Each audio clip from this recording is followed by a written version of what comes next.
Welcome back. We're in Chapter 3, which covers cell structures and function.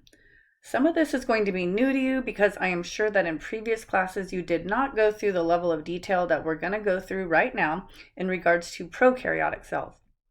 Some of the eukaryotic cell structures will probably sound familiar if you've had a biology course recently.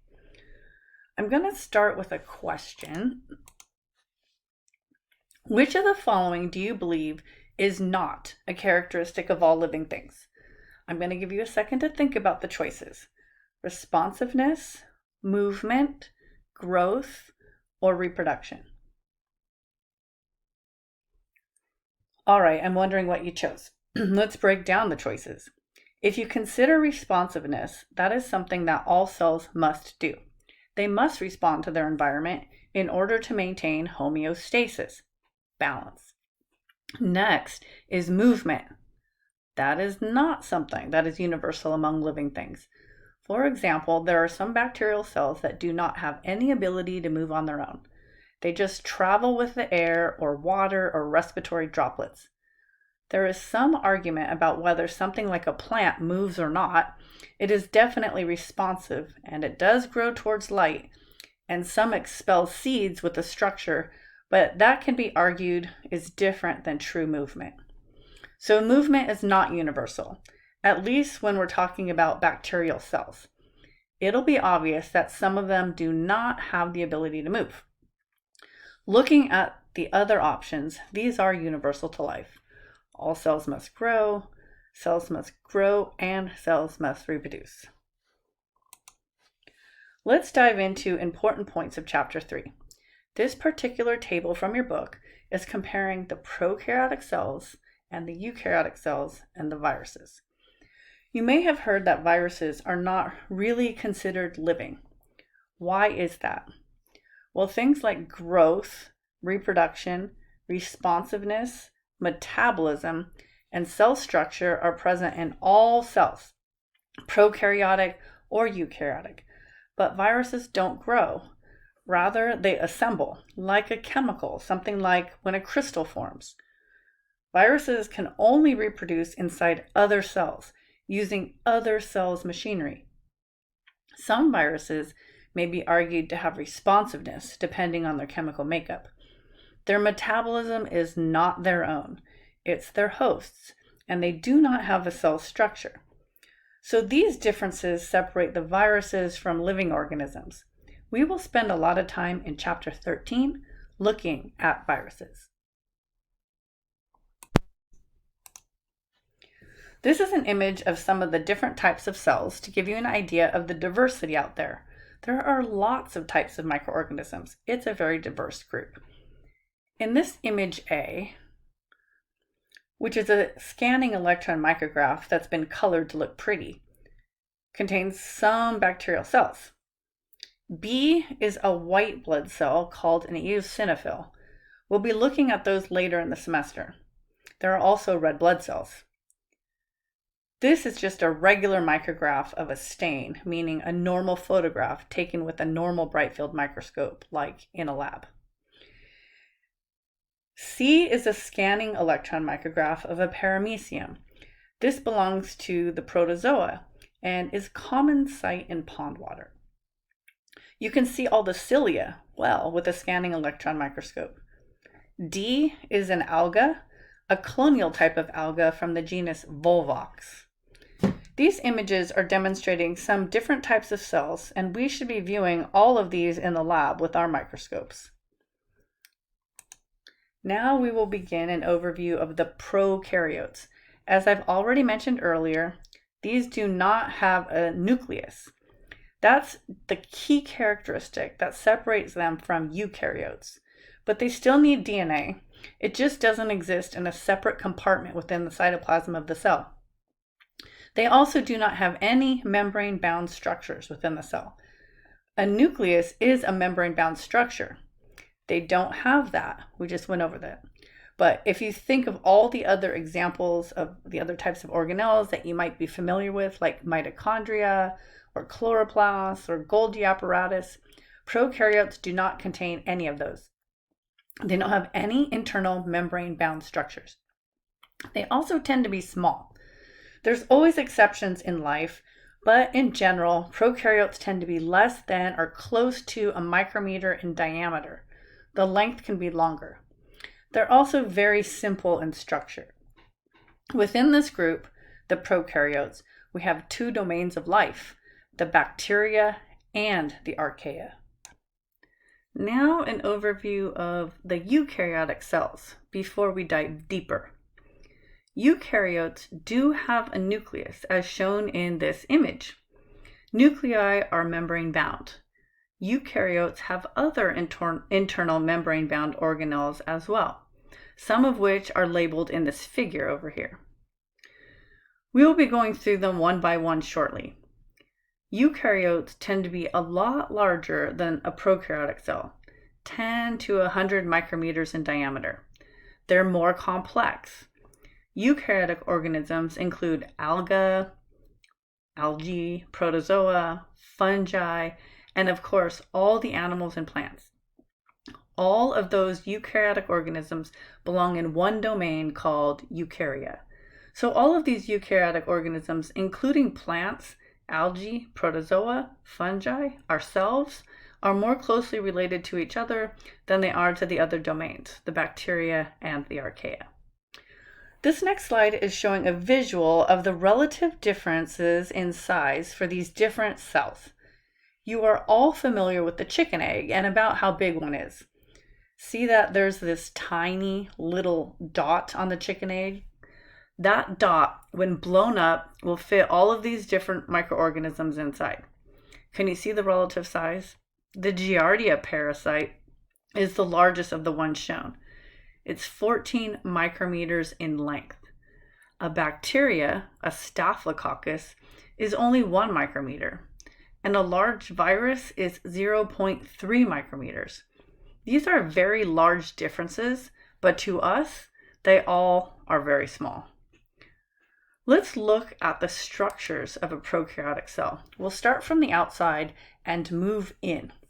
We can start with the outer surface of a prokaryotic cell. That prokaryotic cell will have what's called a glycocalyx. The plural is glycocalyces. These are substances that help protect the cell from drying out. There's really only two different versions of a glycocalyx. The glycocalyx can be more organized with repeating types of subunits. Here's an example in this colorized image up on top.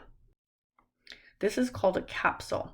It's firmly attached and it prevents the bacteria from being recognized and destroyed by a host.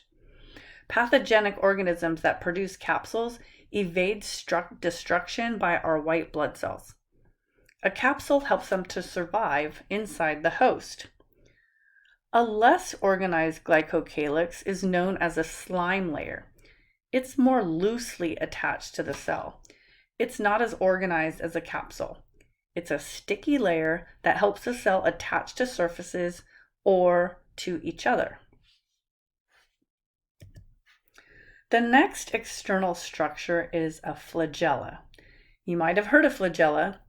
Flagella is different in a prokaryote versus a eukaryote, although they have the same purpose. They help the cell move. So flagella are structures that allow the cell to move. A cell can have flagella in different types of arrangements. These are some of the terms that you're going to have to learn to memorize. A cell may have only a single flagella. This bacteria has one. That's called monotrichous. Mono referring to one, and trichous is hair. Amphitrichous refers to flagella on both ends.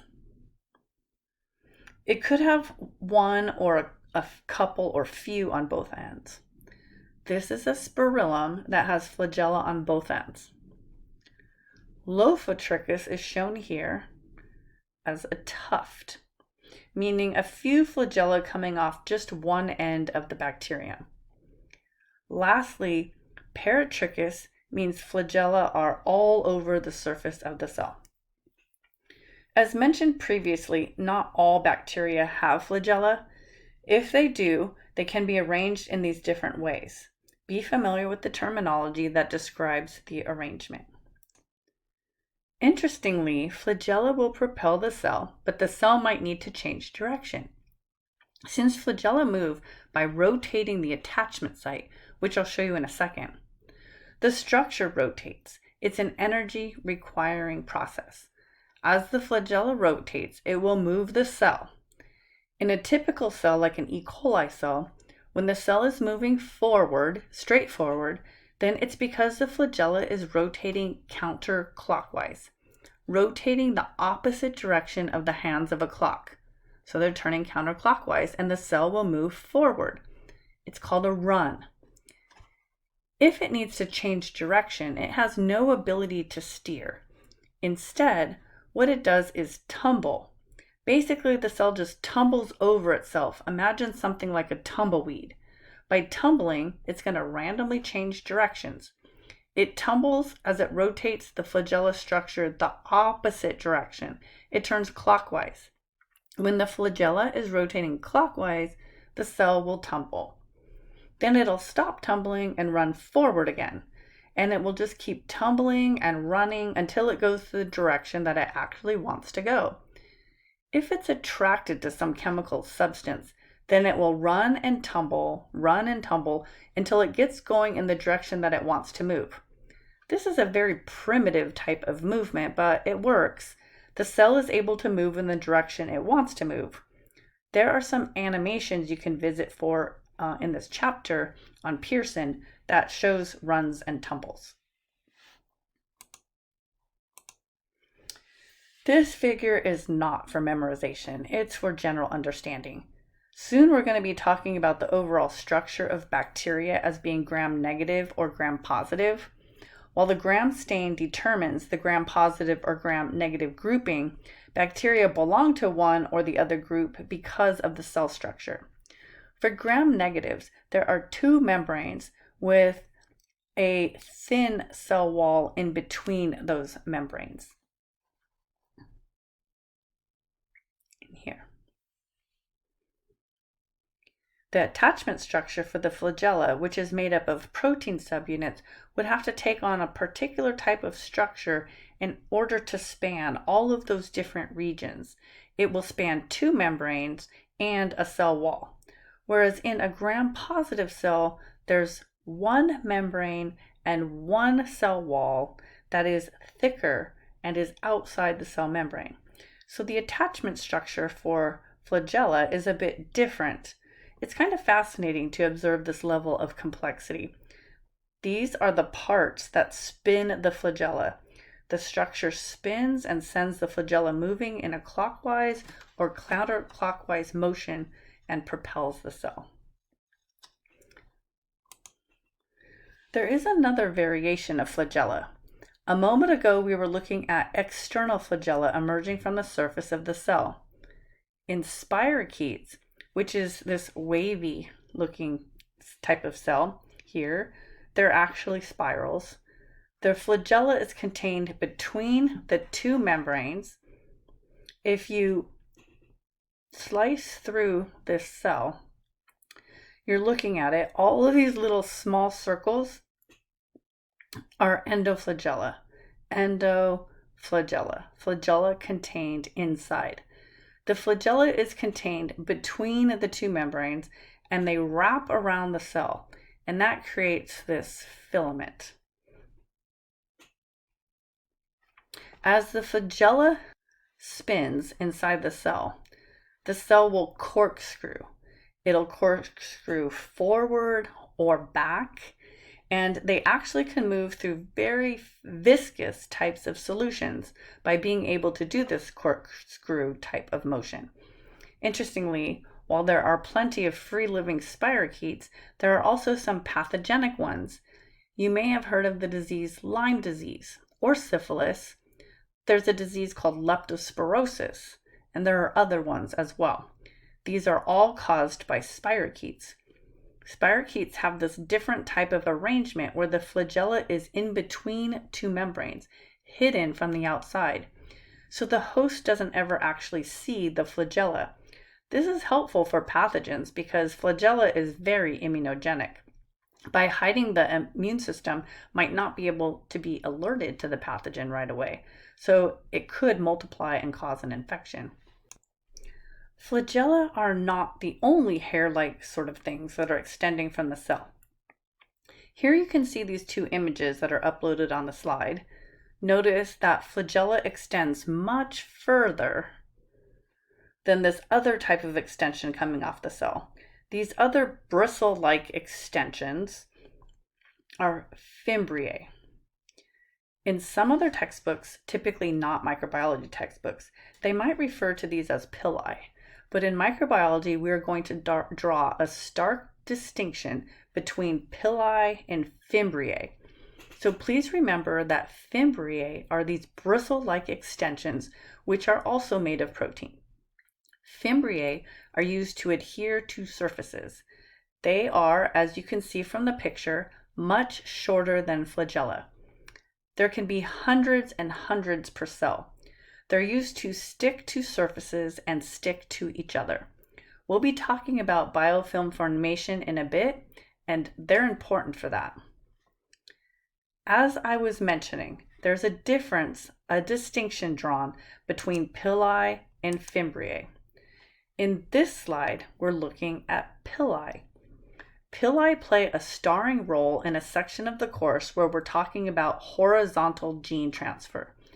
Now I'm just going to introduce that structure as a protein-like structure that one cell will construct to attach to another cell, as shown in these different micrographs here. It is made so that the cell that constructs it can send a copy of DNA across to the other cell. They tend to be much longer than fimbriae, but shorter than flagella. Typically, a cell can only make one, maybe two pili. Pili are important to the process of DNA transfer called conjugation, which we will revisit later on in the semester. Now for a word about archaea. They are similar to the regular bacteria. We don't spend as much time talking about archaea in this class. We are going to focus on the bacteria, which are the ones that can cause disease and have been studied much more than archaea. But the archaea is definitely a major life form on this planet. As mentioned, there are lots of diversity in the microbial world.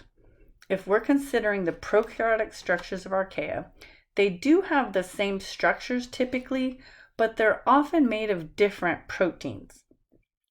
Archaea do have glycocalyxes. They do help them form biofilms, just like the glycocalyxes in a regular bacterial cell. They help adhere to surfaces and one another. Archaea also contain flagella that are constructed with the same types of structures, but are also different at the protein level. There's a lot of differences in the proteins between the bacterial prokaryotes and the archaeal prokaryotes. Here I'll point out an interesting structure that's unique to the archaea. And that is the ends of their fimbriae. So if you were to look at the fimbriae of archaea, which is depicted down here in the corner, you see this little box that is around the very tip of a fimbriae. So the very end of an archaeal fimbriae has this treble hook-like structure. If you've ever been fishing, maybe you've seen these treble hooks. They look just like this. There are hooks that are used to grasp, to hold on to a surface. They're called hami, and they're unique to archaea. The function is, as you might guess, to attach, as a hook would. I've mentioned a little bit about biofilms already, and this is a topic we will revisit a few times. I'll close this section from Chapter 3 by describing the basics of a biofilm. Biofilms are essentially slimy accumulations of cells living together attached to a surface. So bacteria can attach to a surface and attach themselves to each other. They will form a somewhat organized layer. Bacteria prefer this communal living arrangement, In nature, bacteria exist mostly attached to surfaces, not so much free floating around in the environment. Bacteria that are in a biofilm behave differently than those free floating bacteria. Different genes get turned on. They definitely communicate with each other.